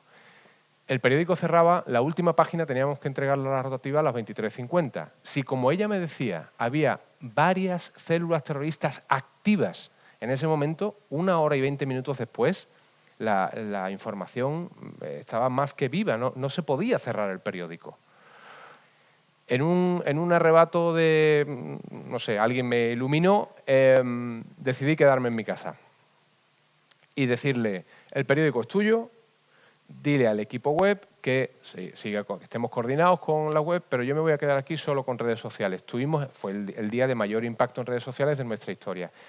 Por una cuestión, no me voy a detener, pero por una cuestión que también tiene que ver con la reputación. Nosotros tenemos a un cliente que confía en nuestra marca y al que le estábamos dando ese día aquello que quería escuchar, aunque se alejaba de su entorno cercano. Nosotros le hablamos de la calle que cortan y del arzobispo de Sevilla, pero ese día ese lector quería conocer acerca de lo que estaba ocurriendo en París y prefería que se lo contásemos nosotros, aunque fuese un periódico local. Esta era la portada de las 10:25. La entrevista con el arzobispo, una exposición, arriba veis un hueco en blanco porque es la portada del suplemento que va al día siguiente el sábado, y si no recuerdo, la franja verde que veis arriba tampoco está rellena porque sabíamos que ahí iba a ir una información sobre el Betis que todavía no estaba redactada. Conseguimos negociar con la imprenta que nos dieran un tiempo más. A las 23:50, que era la hora a la que teníamos que entregar el periódico, yo vi una portada que decía al menos 13 muertos en París. ¿Recordáis cuántos fueron? 130. 130. Y no es una cuestión de número, es una cuestión de tener un elemento con el que analizar la verdadera dimensión que tenía aquella tragedia. Yo tenía en mis manos la posibilidad de ir al día siguiente, el día 14 de noviembre de 2015, y decirte, toma, aquí tienes el Correo de Andalucía, dame 1,20 € que te voy a contar que hay 13 muertos en París.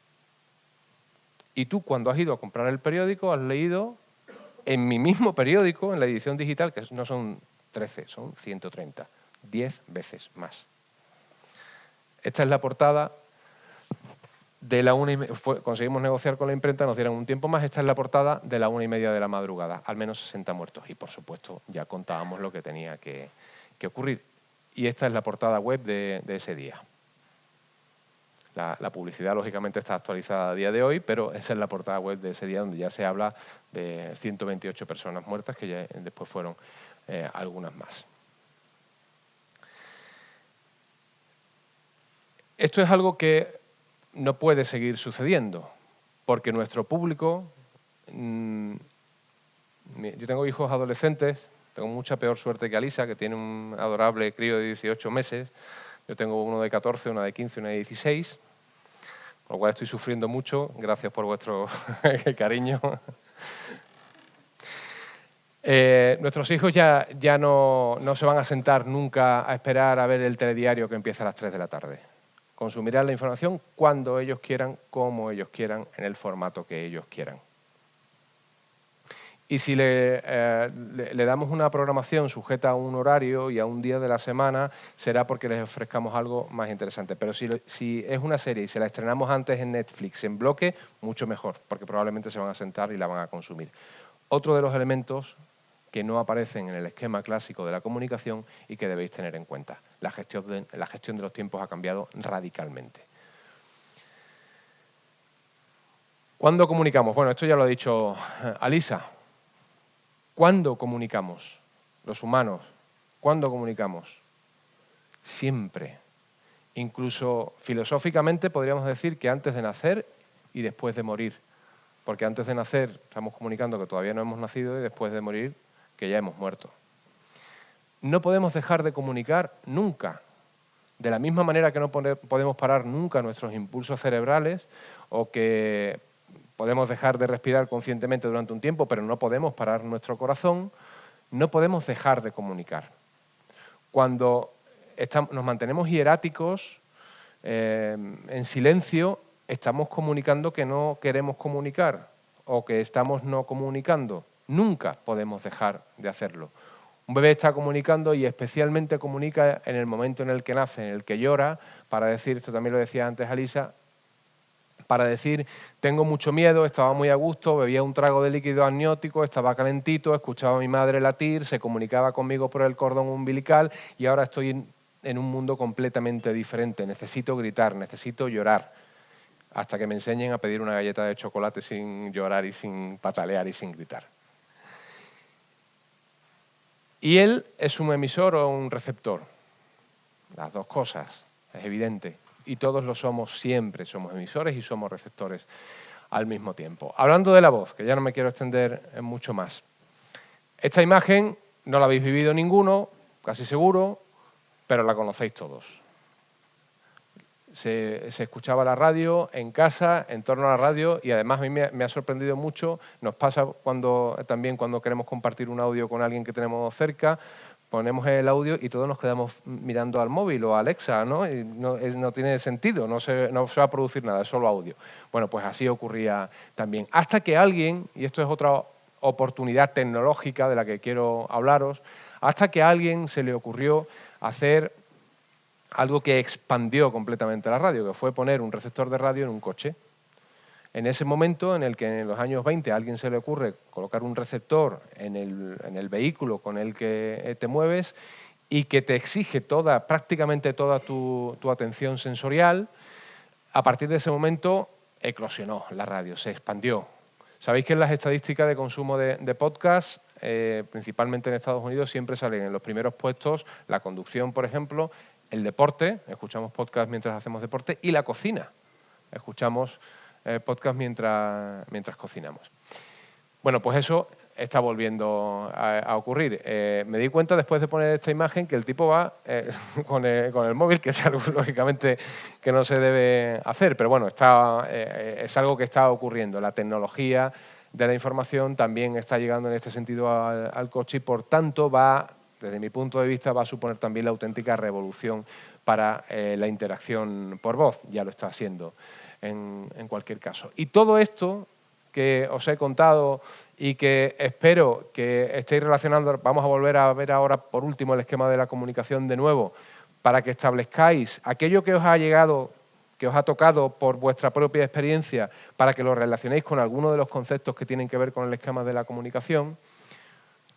Todo esto, y esta es la conclusión final a la que quería traeros, nos da una verdadera oportunidad porque estamos tomando conciencia de lo que ocurre al mismo tiempo que ocurre. Alisa hablaba de las...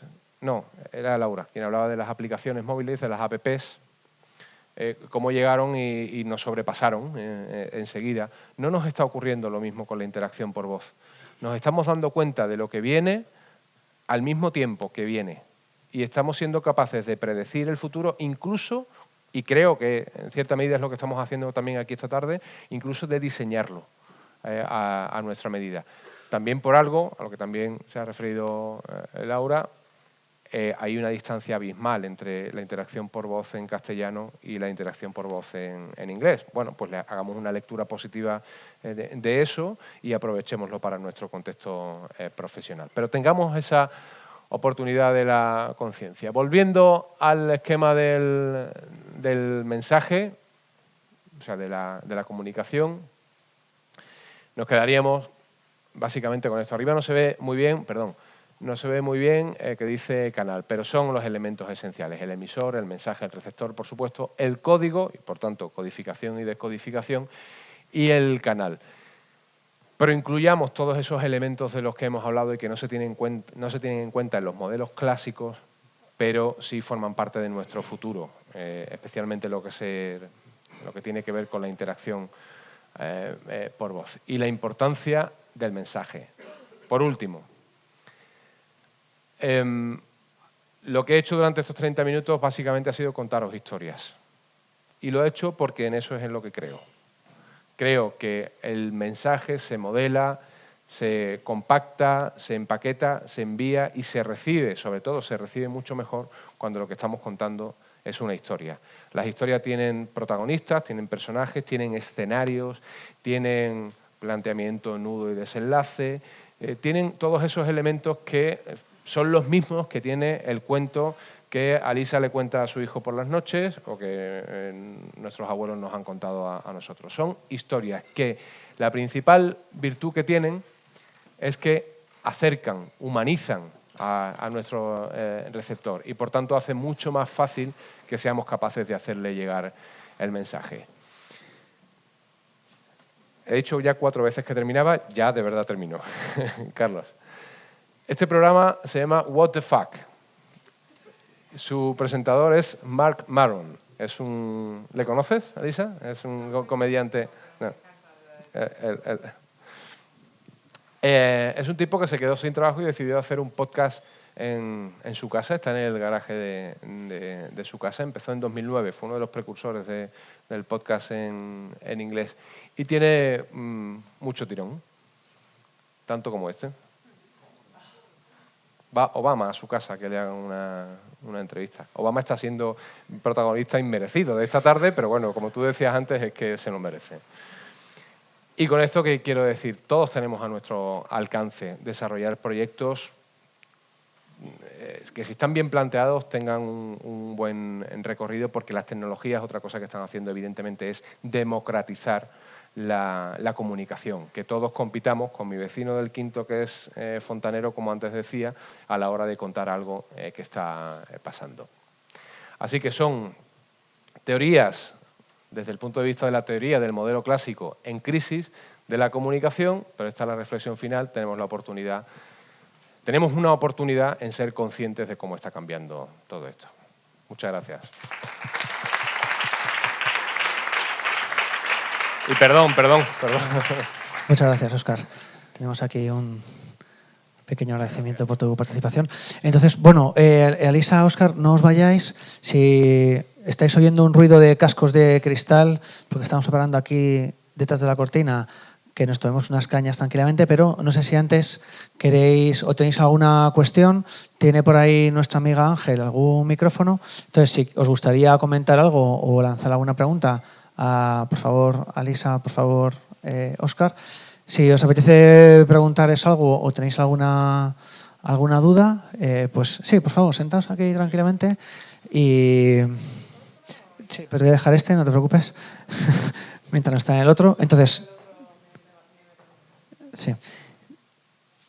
Está... Entonces, ¿alguien tiene alguna pregunta? ¿Alguien quiere arrancar con la... Aquí viene Ángeles con el micrófono. Perfecto. Entonces, te dejo.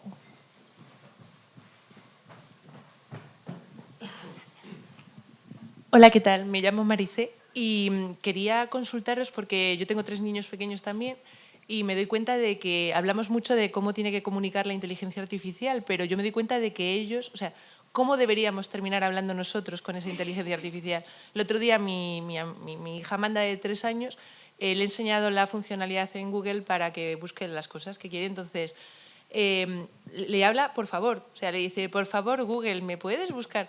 Entonces, no sé si también ese debate de nosotros terminaremos hablando a las máquinas como si fueran personas, o sea, no, que a veces está el debate de cómo nos tienen que hablar ellos a nosotros, pero es cierto que va a haber un tiempo en el que tendremos que acostumbrarnos a cómo tendremos que hablarles también nosotros a ellos, porque llegará un momento incluso que podamos incluso personificarlos, el que terminemos pensando que son personas reales, o sea... Como cuando en Catfish se enamoran por internet, no sé, o sea... Bueno. No sé, bueno, voy a ir con el castellano porque es como has preguntado, pero si paro es porque no sé las palabras en castellano. No escucho exactamente una pregunta, sino como una abertura a algo. Y yo creo que lo que me llama la atención de lo que has dicho, ya tengo mucha... esto ya. Lo que me llama la atención es que no es que, igual terminaremos personificando. No, lo haremos. Si la persona que, las personas que diseñan esta voz o este asistente, por muy robótico que sea, todavía vamos a personificarla. Es lo que hacemos cuando estamos comunicando. ¿Eso soy yo otra vez? ¡Qué mala suerte que tengo! Perdona. Entonces, yo creo que puede ser, no sé. No creo que es la diferencia. ¿Me oyes aquí? Or is that turned off now? A ver, ¿ahora? Is it off? Ok, gracias. Nada, no voy a seguir, pero creo que lo importante, desde mi punto de vista, saber es... estamos nosotros diseñados para, a la vez, lo que has puesto aquí, ¿no? Emisora o receptor, o sea, estoy imitando sonido y comunicación o lo estoy recibiendo las dos a la vez siempre por toda la vida. Y ajustando en el momento, incluso cuando estoy hablando, ahora reajustando las palabras que voy a decir en relación a las caras que veo. ¿No? No sé si... Sí, absolutamente de acuerdo. De hecho, eso es un debate. Hay artículos sobre eso, sobre si la gente se tiene que dirigir a los asistentes virtuales con educación, porque son alguien con el que interactúas y les pides cosas, y cuando tú pides algo siempre lo pides por favor, igual que a Bautista se lo pides por favor, ¿no? Pues ¿por qué no a tu asistente? Y en cambio hay gente que dice que no, que es una máquina y la máquina le da igual el por favor, si lo que te quieres entender.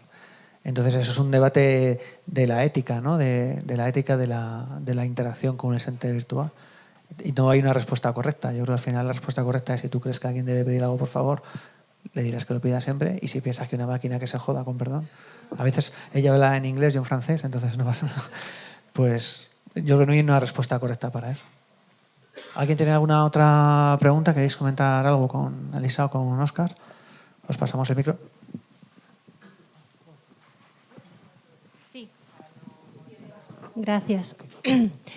Yo me llamo Susana Rodríguez, soy lingüista, no tengo nada que ver con las computadoras, ni con el lenguaje computacional, ni nada de esto. Estoy aquí un poco con la mentalidad de lingüista exclusivamente interesada en estos temas. Y seguramente lo sabéis, pero la Comisión Europea, en una plataforma que se llama Futurium en Internet, ha abierto un debate sobre la ética y los códigos deontológicos que deberían funcionar en relación con el desarrollo de la inteligencia artificial. Y yo creo que ahora mismo que yo estoy siguiendo un poco todo lo que se está diciendo, están elaborando un documento que resumirá después todo el debate que se ha suscitado, porque es una consulta ciudadana lo que están recogiendo en ese hilo. Y yo creo que se está llegando más o menos a la conclusión, digamos, de separar un poco lo que sería el ser humano y la inteligencia artificial, que al fin y al cabo es una máquina a la que se dota de apariencia humana, pero sigue siendo una herramienta. Y también se propone que se forme a la ciudadanía, no sé, a los niños en las escuelas, para distinguir lo que es una inteligencia artificial y tratarla como una herramienta, y que no genere ningún tipo de confusión, como, pues no sé, dotarla de sentimientos que no tiene y pedirle cosas que no puede hacer por el momento, etcétera. O sea, es interesante. Y comparto con vosotros esta información por si os resulta de interés. Muchas gracias, Susana. Desde luego es muy interesante. La pregunta que yo me hago es si no llegará el momento en el que no seamos capaces de distinguirlo, si estamos hablando con una persona o con una máquina. Yo estoy convencido de que llegará ese momento y que la propia máquina no tendrá sentimientos, pero sí será capaz, por la inteligencia aprendida, de alguna manera, de demostrarnos que los tiene, aunque no los tenga. Y ese creo que es el debate no solo interesante, sino peligroso para lo que nos queda por venir, ¿no? Porque estoy convencido de que llegará. ¿Alguien quiere lanzar otra? Antonio, ¿quieres el micrófono? Te dejo el micrófono, no pasa nada.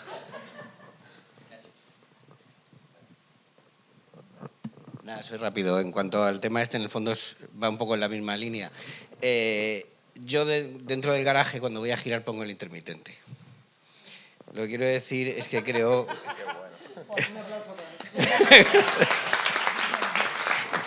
Lo que quiero decir es que ahora voy a hablar con educación y con empatía, porque estoy hablando con un ser humano, pero que es una máquina, como tú decías, con tus palabras, que te jodas.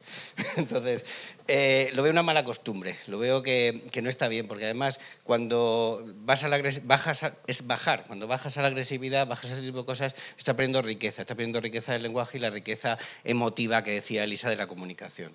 Entonces, que los interfaces que tengamos nos lleven por un discurso empático, porque ellos mismos también sean capaces de elaborar ese discurso de empatía, de comprender, de bajar el nivel. Cuando tú subes la voz, el otro sube la voz, el otro sube la voz, tenemos una escala de violencia.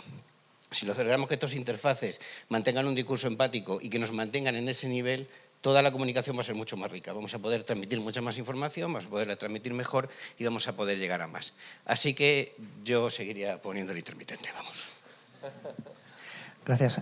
¿Alguien tiene alguna otra cuestión? ¿Queréis alguna duda que os haya quedado sobre la voz como herramienta o sobre la importancia que es ser consciente de cómo se produce la comunicación? Si no tenéis ninguna pregunta, pues nos vamos aquí detrás de la cortina, nos tomamos unas cañas y todos a casa. Cada uno la suya. Así que, pues si no hay ninguna pregunta, pues muchas gracias a todos por venir y